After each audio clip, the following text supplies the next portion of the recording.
জয় জগন্নাথ। আজকে জগন্নাথ দেবের একটা দারুণ গল্প শেয়ার করব সবার সাথে, যেটা খুবই অদ্ভুত এবং চমৎকারী। জগন্নাথ পুরী মন্দিরে ভগবান জগন্নাথকে কেন পান চড়ানো হয়? জগন্নাথ দেবের মন্দিরের সিংহদুয়ারের পাশেই প্রভুদাস নামের একজন লোক পান বিক্রি করত আর সবাইকে পান খাওয়াতো। সারা দিন ধরে পান বিক্রি করে ঠিক বিকেল বেলায় ভগবান জগন্নাথের দর্শনের জন্য তিনি মন্দিরে যেতেন আর খালি মনে মনে ভাবতেন যে বাপরে, ভগবান জগন্নাথকে এত রকম ব্যঞ্জন দিয়ে ভোগ দেওয়া হচ্ছে, কিন্তু কেন পান দেওয়া হবে না ঠাকুরকে? প্রভুদাস সব সময় মনে মনে এটাই চিন্তা করতো আর ভগবান জগন্নাথকে প্রার্থনা করত যে আমি কবে সুযোগ পাবো ভগবানকে পান খাওয়ানোর। তারপরে একদিন রাত্রিবেলা প্রভুদাস যখন ঘুমোতে যাবে তার ছোট্ট কুটিরে, তার আগেই তার পানের দোকানের সামনে দুজন পুরুষ এসে দাঁড়ালো। আর তাদের দুজনেরই কোকড়া কোকড়া চুল, ঘাড়ের নিচে চুল এবং কানে অসম্ভব সুন্দর দুল পরা, অলংকারে ভূষিত, ঠিক দেখে মনে হচ্ছে কোনো রাজা মহারাজা। তাদের এত সুন্দর দেখতে, ওই দুই পুরুষকে দেখে যেন যে কেউ মন্ত্রমুগ্ধ হয়ে যাবে। প্রভুদাসও তাদেরকে সুন্দর করে পান বানিয়ে দিল এবং তারা পানটা নিয়ে চলে গেল।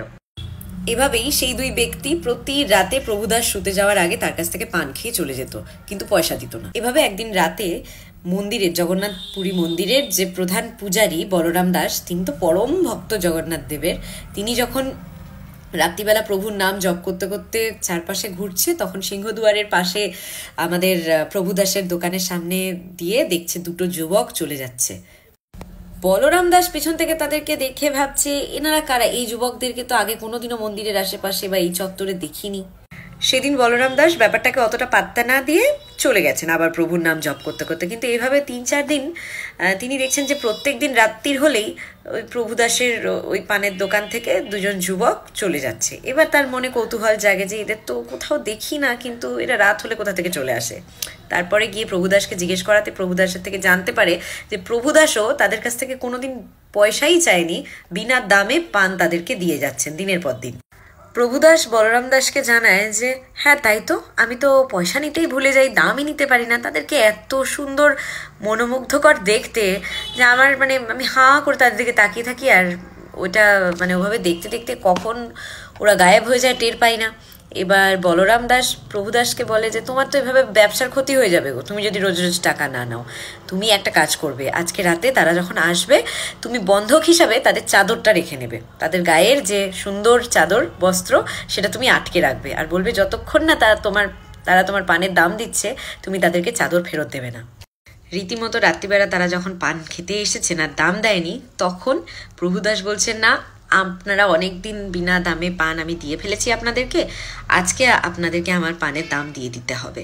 তখন ওরা বলেছেন আমাদের কাছে তো, যুবকরা বলছে যে আমাদের কাছে তো এই মুহূর্তে কোনো ধন নেই, কিন্তু আমাদেরকে বিশ্বাস করো, কালকে অনেক ধন সম্পত্তি এনে আমি তোমার হাতে তুলে দেব, আমাদেরকে একটু বিশ্বাস করো।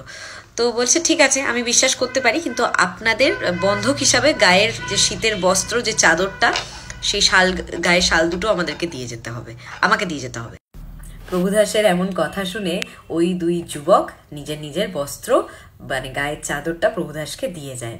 পরদিন সকালেই জগন্নাথপুরী মন্দির খোলার সাথে সাথে পূজারীজি তো অবাক যে কিভাবে এটা সম্ভব। প্রভু জগন্নাথ দেব এবং তার ভাইয়ের গায়ের থেকে বস্ত্র, শীত বস্ত্র, যে গায়ের চাদরটা গায়েব। এটা তো রাজাকে খবর দিতে হয়। এবার রাজাকে গিয়ে খবর দেওয়ার সাথে সাথে রাজামশাই সঙ্গে সঙ্গে প্রজাদেরকে শাস্তি দেওয়ার জন্য ডেকে পাঠিয়েছে যে কে চুরি করেছে প্রভুর গায়ের বস্ত্র, কার এত বড় সাহস, তাকে একদম ভালো রকম দণ্ড দেব। কিন্তু প্রভু থাকতে কি আর নিজের ভক্তদেরকে দণ্ড পেতে দেন? প্রভু কি করলেন, সেই রাতেই বলরামকে পূজারীকে একটা স্বপ্ন দিয়ে সব বলে দিলেন যে তারা নিজেরা স্বয়ং প্রতিদিন কিভাবে পান খেতে যেতেন প্রভুদাসের দোকানে। পরদিন সকালবেলায় রাজামশাইয়ের কাছে গিয়ে পুরোহিত মশাই সব গল্প বলে দেন, স্বপ্নের কথা, এবং সেটা শোনার পর রাজামশাই সিদ্ধান্ত নেন যে এখন থেকে ভগবান জগন্নাথকে তার রাত্রি ভোজনের পরেই পান প্রসাদ হিসাবে দেওয়া হবে, ভোগ হিসাবে চড়ানো হবে। রাজামশাই নিজে প্রভুদাসের সঙ্গে দেখা করে তাকে সব ঘটনা বলেন এবং প্রভুদাস তো শুনে দুই চোখের জলে একাকার কাণ্ড। তিনি কাঁদেন এবং মনে করেন যে স্বয়ং তিনি ভগবানের দর্শন পেয়ে ভগবানকে নিজে হাতে সেবা করার সেবা করার সুযোগ পেয়েছেন। কত বড় ভাগ্য তার। আর গোটা জগন্নাথপুরীর যত ভক্তরা তারা প্রভুদাসকে দেখে মনে করেন যে কত সৌভাগ্য তার যে জগন্নাথ দেবকে তিনি নিজের হাতে পান খাওয়াতে পেরেছেন এবং তার দর্শন লাভ করেছেন। তাই কোনো ভক্তি কখনো ছোট নয়।